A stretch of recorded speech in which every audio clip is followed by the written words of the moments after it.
സ്ത്രീകളിൽ വളരെ കോമൺ ആയിട്ട് കാണുന്ന ഒരു ബുദ്ധിമുട്ടാണ് മൂത്രത്തിൽ പഴുപ്പ് അല്ലെങ്കിൽ യൂറിനറി ട്രാക്ട് ഇൻഫെക്ഷൻ എന്ന് പറയുന്നത്. പലപ്പോഴും നമ്മൾ ഒ പികളിൽ മറ്റു അസുഖങ്ങളായിട്ട് വരുന്ന സ്ത്രീകളിൽ അവർ ഡീറ്റെയിൽ ആയിട്ട് കേസ് എടുക്കുന്ന സമയത്താണ് അവർ പറയുക, ഡോക്ടറെ എനിക്ക് ഇടയ്ക്കിടയ്ക്ക് ഇങ്ങനെ മൂത്രത്തിൽ പഴുപ്പിൻ്റെ ബുദ്ധിമുട്ട് വരുന്നുണ്ടെന്ന്. അപ്പോൾ ഇന്ന് ഞാൻ നിങ്ങളുമായിട്ട് ഷെയർ ചെയ്യാൻ പോകുന്നത് എന്താണ് ഈ മൂത്രത്തിൽ പഴുപ്പിൻ്റെ ലക്ഷണങ്ങൾ, അല്ലെങ്കിൽ ഇടയ്ക്കിടയ്ക്ക് ഈ മൂത്രത്തിൽ പഴുപ്പ് വരുമ്പോൾ എന്തെല്ലാം കാര്യങ്ങളാണ് ശ്രദ്ധിക്കേണ്ടതെന്നാണ് ഞാൻ നിങ്ങളുമായിട്ട് ഡീറ്റെയിൽ ആയിട്ട് ഡിസ്കസ് ചെയ്യാൻ പോകുന്നത്. ഞാൻ doctor Fathima Tashfina from doctor Hibas Arovia clinic, Perinthalmanna, Malappuram ജില്ല.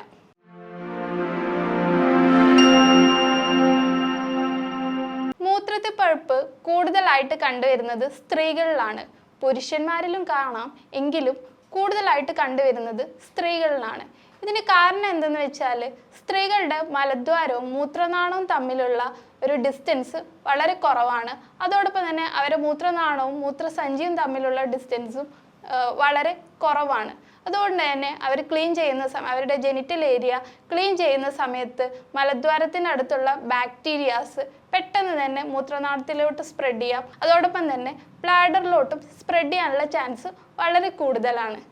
അതുകൊണ്ട് തന്നെ സ്ത്രീകൾ അവരുടെ ജെനിറ്റൽ ഏരിയ ക്ലീൻ ചെയ്യുന്ന സമയത്ത് ഫ്രണ്ടിൽ നിന്ന് ബാക്കിലോട്ട് വൈപ്പ് ചെയ്യാനായിട്ട് കൂടുതൽ ശ്രദ്ധിക്കുക. ഇനി ഈ മൂത്രത്തിൽ പഴുപ്പ് സ്ത്രീകളിൽ കൂടുതലായിട്ട് കണ്ടുവരുന്നത് ചൂട് സമയത്തോ അല്ലെങ്കിൽ മുസ്ലിംസിനാണെങ്കിൽ അവരുടെ നോമ്പ് ടൈമിലൊക്കെയാണ് കൂടുതലായിട്ട് മൂത്രത്തിൽ പഴുപ്പ് കണ്ടുവരുന്നത്. അപ്പോൾ മൂത്രത്തിൽ പഴുപ്പ് വരാനുള്ള ഒരു പ്രധാന കാരണം എന്ന് പറയുന്നത് ശരീരത്തിലുള്ള വാട്ടർ കണ്ടന്റ് കുറയുമ്പോഴാണ്, വെള്ളം കൂടി കുറയുമ്പോഴാണ് മൂത്രത്തിൽ പഴുപ്പ് കൂടുതലായിട്ട് കണ്ടുവരുന്നത്. ഇടയ്ക്കിടെ മൂത്രത്തിൽ പഴുപ്പുള്ളവർ തീർച്ചയായും ഒരു 2 മുതൽ 3 ലിറ്റർ വരെ വെള്ളം ഡെയിലി എന്തായാലും കുടിച്ചിരിക്കണം. ഇപ്പോൾ ഒ പിയിൽ ഇങ്ങനെ UTI കേസുകൾ വരുമ്പോൾ നമ്മൾ അവരോട് അഡ്വൈസ് ചെയ്യുന്നതാണ് 3 ലിറ്റർ വെള്ളത്തോളം കുടിക്കാൻ നമ്മൾ അഡ്വൈസ് ചെയ്യുന്നതാണ്. പക്ഷെ അവർ പലപ്പോഴും പറയുന്നത്, ഡോക്ടറെ ഈ ജോലി തിരക്ക് കാരണം അല്ലെങ്കിൽ മറ്റു ബുദ്ധിമുട്ടുകൾ കാരണം ഞങ്ങൾ മറന്നു പോകുന്നു, വിട്ടുപോകുന്നു എന്നൊക്കെയാണ് അവർ പറയുന്നത്. അതിന് ചെയ്യാൻ പറ്റുന്നത് എന്താണെന്ന് വെച്ചാൽ, നിങ്ങൾ എപ്പോഴും കാണുന്ന ഒരു സ്ഥലത്ത് ഒരു ബോട്ടിൽ വെള്ളം നിറച്ച് വെക്കുക, എന്നിട്ട് അത് ഇടയ്ക്കിടയ്ക്ക് കാണുമ്പോൾ കുടിച്ചു തീർക്കുക എന്നുള്ളതാണ്. അതായത് ഇപ്പോൾ വർക്ക് ചെയ്യുന്നവരാണെങ്കിൽ അവരുടെ ക്യാബിനിലൊരു ബോട്ടിൽ വെള്ളം നിറച്ച് വെക്കാം, അല്ലെങ്കിൽ വീട്ടമ്മമാരാണെന്നുണ്ടെങ്കിൽ അവർ കിച്ചണിൽ അല്ലെങ്കിൽ ഹാളിൽ ഇടയ്ക്കിടയ്ക്ക് കാണുന്നവരടുത്ത് വെള്ളം നിറച്ച് വെക്കുകയും മണിക്കൂറിൽ 1 ഗ്ലാസ് വെച്ചെങ്കിലും ഈ ഇടയ്ക്കിടെ മൂത്രത്തിൽ പഴുപ്പ് ബുദ്ധിമുട്ടുള്ളവർ കുടിച്ചിരിക്കൽ നിർബന്ധമാണ്. കാരണം ധാരാളം വെള്ളം കുടിച്ചാലേ ഈ ബാക്ടീരിയാസ്, മൂത്രസഞ്ചിയിലുള്ള ബാക്ടീരിയാസ് ഫ്ലഷ് ഔട്ട് ചെയ്യാൻ പറ്റുള്ളൂ. അപ്പോൾ ധാരാളം വെള്ളം കുടിക്കുക. ഈ വെള്ളത്തിനോടൊപ്പം തന്നെ നിങ്ങൾക്ക് ഫ്രൂട്ട് ജ്യൂസസും കൂടുതലായിട്ട് കുടിക്കാം. ജ്യൂസ് കുടിക്കുമ്പോൾ ശ്രദ്ധിക്കേണ്ടതെന്ന് വെച്ചാൽ ഷുഗർ കണ്ടൻറ്റ് കുറയ്ക്കുക. ഷുഗർ ഒഴിവാക്കിയിട്ട് വേണം ജ്യൂസസ് കുടിക്കാൻ. അതോടൊപ്പം നിങ്ങൾക്ക് ബാർലി വെള്ളം കുടിക്കാം. ബാർലി വെള്ളം ഒരു നല്ലൊരു ഡയൂറിറ്റിക് ആണ്. അപ്പോൾ നിങ്ങൾക്ക് കൂടുതലായിട്ട് ബാർലി വെള്ം കുടിക്കാം. അതുപോലെ ക്രാൻബെറി ജ്യൂസ്, അതായത് നമ്മുടെ നാട്ടിൽ കണ്ടുന്ന ലവലോലിക്ക ജ്യൂസ് കൂടുതലായിട്ട് ഇൻക്ലൂഡ് ചെയ്യാം. ലവലോലിക്കയിൽ അടങ്ങിയിട്ടുള്ള പ്രോആന്തോസയനൈഡിൻ എന്നൊരു കണ്ടൻറ്റ് ഇത് ബാക്ടീരിയൽ ഗ്രോത്തിനെ തടയുകയും നിങ്ങൾക്ക് ഉണ്ടാകുന്ന ഇൻഫെക്ഷൻസ് കുറയ്ക്കുകയും ചെയ്യുന്നു. അപ്പോൾ തുടർച്ചയായിട്ട് ഈ ബുദ്ധിമുട്ടുള്ളവരിൽ ക്രാൻബെറി ജ്യൂസും ബാർലി വെള്ളവും ധാരാളം, നമ്മൾ പ്ലെയിൻ വാട്ടറും ധാരാളമായിട്ട് കുടിക്കുക. ഷുഗർ കുറച്ചിട്ടുള്ള ഫ്രൂട്ട് ജ്യൂസസും ധാരാളമായിട്ട് കുടിക്കാവുന്നതാണ്. ഇനി മറ്റൊരു കാരണം എന്ന് പറയുന്നത് മൂത്രം ഹോൾഡ് ചെയ്ത് വെക്കുക എന്നുള്ളതാണ്. ഈ ഒരു പ്രവണത കൂടുതലായിട്ട് കണ്ടുവരുന്നത് വർക്ക് ചെയ്യുന്ന സ്ത്രീകളിലും അതോടൊപ്പം തന്നെ സ്കൂളിൽ പോകുന്ന പെൺകുട്ടികളിലാണ് കൂടുതലായിട്ട് ഈ ബുദ്ധിമുട്ട് കണ്ടുവരുന്നത്. അവർ രാവിലെ വീട്ടിൽ നിന്ന് ഇറങ്ങിയ സമയത്ത് മൂത്രമൊഴിച്ചതിന് ശേഷം പിന്നെ വൈകിട്ട് വീട്ടിൽ തിരിച്ചെത്തിയതിന് ശേഷം മാത്രമാണ് യൂറിൻ പാസ് ചെയ്യുന്നത്. അപ്പോൾ അവരോട് ചോദിക്കുമ്പോൾ അവർ കൂടുതലായിട്ട് പറയുന്നത്, ഡോക്ടറെ ഈ പബ്ലിക് ടോയ്ലറ്റ്സ് ഒക്കെ യൂസ് ചെയ്യാനുള്ള ബുദ്ധിമുട്ട് കാരണം, അൺഹൈജീനിക് കണ്ടീഷൻസ് ആണ്, അപ്പോൾ അത് യൂസ് ചെയ്യാനുള്ള ബുദ്ധിമുട്ട് കാരണം എന്നാണ് അവർ പറയാറ്. അപ്പോൾ ഇങ്ങനെ വരുന്ന കണ്ടീഷൻസിൽ നമുക്ക് ഇന്ത്യൻ ടോയ്ലറ്റ്സ് കൂടുതലായിട്ട് യൂസ് ചെയ്യാം. അതായത് വെസ്റ്റേൺ ടോയ്ലറ്റ്സ് ഒഴിവാക്കി ഇന്ത്യൻ ടോയ്ലറ്റ്സ് യൂസ് ചെയ്യാം. ഇനിയിപ്പോൾ വെസ്റ്റേൺ ടോയ്ലറ്റ്സ് മാത്രമേ അവൈലബിൾ ആയിട്ടുള്ളൂ എങ്കിൽ ഇത്തരം ആളുകളിൽ അവർക്ക് സാനിറ്റൈസർ സ്പ്രേസ് അവൈലബിൾ ആണ്. അപ്പോൾ ടോയ്ലറ്റ് സീറ്റിൽ ഈ സ്പ്രേസ്, ഈ സാനിറ്റൈസേഴ്സ് യൂസ് ചെയ്തിട്ട് അവർക്ക് പബ്ലിക് ടോയ്ലറ്റ്സ് യൂസ് ചെയ്യാവുന്നതാണ്. നിങ്ങൾ ഒരിക്കലും മൂത്രം ഹോൾഡ് ചെയ്ത് വെക്കരുത്. പാസ് ചെയ്യാൻ തോന്നുന്ന സമയത്ത് തന്നെ നിങ്ങൾ യൂറിൻ പാസ് ചെയ്യുക, അല്ലെങ്കിൽ ഈ ബ്ലാഡറിൽ യൂറിൻ കെട്ടി നിന്ന് പ്രത്യേകിച്ചും തുടർച്ചയായി ഇൻഫെക്ഷൻ വരുന്നവരിൽ ഇൻഫെക്ഷൻ സ്റ്റാർട്ട് ചെയ്യാൻ കാരണമാവും. ഇനി മറ്റൊരു കാരണം എന്ന് പറയുന്നത് സ്ത്രീകളിൽ കാണുന്ന ഹോർമോണൽ ഫ്ലക്ച്വേഷൻസ് ആണ്. പ്രത്യേകിച്ച് പ്രഗ്നൻസി ടൈമിൽ അല്ലെങ്കിൽ ആർത്തവവിരാമം സംഭവിച്ച സ്ത്രീകളിലൊക്കെ യൂറിനറി ഇൻഫെക്ഷൻസ് കൂടുതലായിട്ട് കണ്ടുവരുന്നുണ്ട്. ആർത്തവവിരാമ സമയത്ത് ഈസ്ട്രജൻ്റെ അളവ് വളരെ കുറവായിരിക്കും. ഈ ഒരു സമയത്ത് യോനിയിൽ പ്രൊട്ടക്റ്റീവായിട്ടുള്ള കുറച്ച് ബാക്ടീരിയാസ് ഉണ്ട്. ഈ ബാക്ടീരിയാസിൻ്റെ അളവും വളരെ കുറവായി കാണും.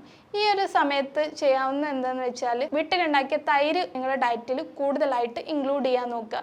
ഇത് പ്രൊട്ടക്റ്റീവ് ബാക്ടീരിയാസിൻ്റെ എണ്ണം കൂടുതലാക്കാൻ സഹായിക്കുകയും നിങ്ങളുടെ യൂറിനറി ഇൻഫെക്ഷൻ, തുടർച്ചയായി വരുന്ന യൂറിനറി ഇൻഫെക്ഷൻ തടയാനും സാധിക്കും. അതുപോലെ പ്രഗ്നൻസി ടൈമിൽ ഹോർമോണൽ ഫ്ലക്ച്വേഷൻസിനോടൊപ്പം അവർക്ക് ഇമ്മ്യൂണിറ്റി വളരെ കുറവായിരിക്കും.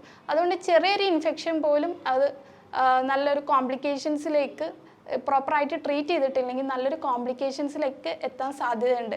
അപ്പോൾ പ്രഗ്നൻസി ടൈമിൽ ഇതുപോലുള്ള ബുദ്ധിമുട്ടുകൾ നമ്മൾ റുട്ടീനായിട്ട് ചെക്ക് ചെയ്യും. പക്ഷേ ഇതുപോലുള്ള ബുദ്ധിമുട്ടുകൾ സ്റ്റാർട്ട് ചെയ്യുമ്പോൾ തന്നെ നിങ്ങൾ ഗൈനക്കോളജിസ്റ്റിനെ കൺസൾട്ട് ചെയ്ത് നിങ്ങൾ മെഡിസിൻസ് എടുക്കേണ്ടതാണ്. ഇനി സ്ത്രീകളിൽ നിങ്ങൾ കറക്റ്റ് ഒരു മെൻസ്ട്രൽ ഹൈജീൻ കീപ്പ് ചെയ്യുക. നിങ്ങളുടെ സാനിറ്ററി നാപ്കിൻസ് എല്ലാം ഒരു 6 to 8 hours അല്ലെങ്കിൽ ഒരു 4 to 6 hours ഉള്ളിൽ എന്തായാലും ചേഞ്ച് ചെയ്യേണ്ടതാണ്. സ്ത്രീകളിൽ കാണുന്നൊരു ബുദ്ധിമുട്ടാണ് യൂട്രൈൻ പ്രൊലാപ്സ് അല്ലെങ്കിൽ ഗർഭപാത്രം യോനിയിലേക്ക് തള്ളി വരുന്നൊരവസ്ഥ. ഈ ഒരു പ്രശ്നമുള്ളവരിൽ, ഈ ഒരു ബുദ്ധിമുട്ടുള്ളവരിൽ ഈ യൂറിന് കൂടുതലായിട്ട് ബ്ലാഡറിൽ കെട്ടിക്കിടക്കാനുള്ള ചാൻസ് കൂടുതലാണ്. അവരിലും യൂറിനറി ട്രാക്ട് ഇൻഫെക്ഷൻസ് ഉണ്ടാവാനുള്ള ചാൻസ് ഉണ്ട്. നിങ്ങൾക്ക് തുടർച്ചയായി യൂറിനറി ഇൻഫെക്ഷൻസ് വരുന്നുണ്ടെങ്കിൽ നിങ്ങൾ റൂൾ ഔട്ട് ചെയ്യേണ്ട ഒരു കാര്യമാണ് നിങ്ങൾക്ക് പ്രമേഹം ഉണ്ടോ ഇല്ലേ എന്നുള്ളത്. കാരണം പ്രമേഹം ഉള്ളവരിൽ യൂറിനിൽ ഷുഗർ കണ്ടൻറ്റ് വളരെ കൂടുതലാണ്. അവർക്ക് ഇൻഫെക്ഷൻസ് പെട്ടെന്ന് തന്നെ ഉണ്ടാവാനുള്ള ചാൻസും ഉണ്ട്. അതുകൊണ്ട് നിങ്ങൾക്ക് പ്രമേഹം ഉണ്ടോ ഇല്ലേ എന്ന് റൂൾ ഔട്ട് ചെയ്യേണ്ടതാണ്. പിന്നെ മറ്റൊരു കാര്യം എന്ന് പറയുന്നത് കിഡ്നി സ്റ്റോൺ ഉള്ളവരിലും ഇൻഫെക്ഷൻസ് ഉള്ള ചാൻസ് കൂടുതലാണ്. കിഡ്നി സ്റ്റോൺ ഉള്ളവരിൽ ഇൻഫെക്ഷൻസിനോടൊപ്പം തന്നെ അവർക്ക് ഒരു നടുവേദന, പുറം ഭാഗത്തൊരു വേദന കൂടി കണ്ടുവരാം. അപ്പോൾ അത്തരം ഡൗട്ടുകൾ ഉണ്ടെന്നുണ്ടെങ്കിൽ നിങ്ങൾ ഡോക്ടറെ കൺസൾട്ട് ചെയ്തിട്ട് സ്കാൻ ചെയ്തതിന് ശേഷം നിങ്ങൾക്ക് കിഡ്നി സ്റ്റോണും മറ്റു ബുദ്ധിമുട്ടുകളും ഇല്ല എന്ന് റൂൾ ഔട്ട് ചെയ്യേണ്ടതാണ്. യൂറിനറി ഇൻഫെക്ഷൻ്റെ ലക്ഷണങ്ങൾ എന്തൊക്കെയാണ്? പ്രധാനമായിട്ടും യൂറിൻ പാസ് ചെയ്യുന്ന സമയത്ത് ഒരു വേദന, ചിലരിൽ യൂറിൻ പാസ് ചെയ്യും തുടക്കത്തിൽ തന്നെ ഒരു പെയിന് കാണാം, അല്ലെങ്കിൽ യൂറിൻ പാസ് ചെയ്തതിന് ശേഷം ഒരു പുകച്ചിൽ, നീറ്റൽ പോലെയുള്ള ബുദ്ധിമുട്ടുകൾ കാണാം. ഇതാണ് മൂത്രത്തിൽ പഴുപ്പിൻ്റെ ഒരു പ്രധാന ലക്ഷണം എന്ന് പറയുന്നത്. ഇതോടൊപ്പം തന്നെ നിങ്ങൾക്ക് അടിവയറിൽ വേദന കാണാം. ചിലപ്പോൾ യൂറിൻ്റെ കളറിൽ വ്യത്യാസങ്ങൾ വരാം. നല്ല കോൺസെൻട്രേറ്റഡ് യൂറിനായിട്ടും നല്ല മഞ്ഞ നിറത്തിൽ കാണാം. ചിലരിലാണെങ്കിൽ യൂറിനിൽ ബ്ലഡ് വരെ കണ്ടുവരുന്ന, അത്ര സിവിയർ ഇൻഫെക്ഷൻസിൽ യൂറിനിൽ ബ്ലഡ് വരെ കണ്ടുവരുന്ന അവസ്ഥയുണ്ട്. പിന്നെ അതോടൊപ്പം യൂറിൻ്റെ സ്മെല്ല് കൂടുതലായിട്ട് തോന്നുക. അതുപോലെ ചിലർക്ക് ഇടയ്ക്കിടയ്ക്ക് മൂത്രമൊഴിക്കാനുള്ളൊരു ടെൻഡൻസി. ഇനി മൂത്രമൊഴിച്ചാലും അത് ഫുള്ളായിട്ട് പോയിട്ടില്ല, ഫുള്ളായിട്ട് പാസ് ചെയ്ത് തീർന്നില്ല എന്നൊരു സെൻസേഷൻ. ഇതൊക്കെയാണ് ഈ യൂറിനറി ഇൻഫെക്ഷൻ്റെ പ്രധാന ലക്ഷണങ്ങൾ എന്ന് പറയുന്നത്. ഇതോടൊപ്പം തന്നെ നല്ല സിവിയർ ആയിട്ടുള്ള ഇൻഫെക്ഷൻസ് ആണെന്നുണ്ടെങ്കിൽ നിങ്ങൾക്ക് വിറയലോടുകൂടിയുള്ള പനി വരും. പനിയുള്ള സമയത്ത് വിറക്കുന്നത് ഈ യൂറിനറി ഇൻഫെക്ഷൻ്റെ ഒരു പ്രധാന ലക്ഷണമാണ്. അതോടൊപ്പം തന്നെ നിങ്ങൾക്ക് ഓക്കാനം, ഛർദിൽ, നല്ല ക്ഷീണം ഇതുകൂടെ അനുഭവപ്പെടാം. ഇതൊക്കെയാണ് യൂറിനറി ട്രാക്ട് ഇൻഫെക്ഷൻ്റെ ലക്ഷണങ്ങളും അതോടൊപ്പം നിങ്ങൾ ശ്രദ്ധിക്കേണ്ട കാര്യങ്ങളും. ധാരാളമായിട്ട് വെള്ളം കുടിക്കുക, മൂത്രം ഹോൾഡ് ചെയ്യാതിരിക്കുക, അതുപോലെ സ്ത്രീകളിൽ അവരെ മെൻസ്ട്രൽ ഹൈജീന് ശ്രദ്ധിക്കുക. അതുപോലെ ടൈറ്റ് ഇന്നർവേഴ്സ് മാറ്റിയിട്ട് ലൂസായിട്ടുള്ള കോട്ടൺ ഇന്നർവേഴ്സ് കൂടുതലായിട്ട് യൂസ് ചെയ്യാൻ ശ്രദ്ധിക്കുക. നിങ്ങൾക്ക് ഈ പറഞ്ഞ കാര്യങ്ങൾ എന്തെങ്കിലും ഡൗട്ട് ഉണ്ടെങ്കിലോ അല്ലെങ്കിൽ നിങ്ങൾക്ക് കൺസൾട്ടേഷന് വേണ്ടിയോ താഴെയുള്ള നമ്പറിൽ കോൺടാക്റ്റ് ചെയ്യാവുന്നതാണ്. ഞാൻ doctor Fathima Tashwina from doctor Hiba Sarovia clinic, Perinthalmanna, Malappuram ജില്ല.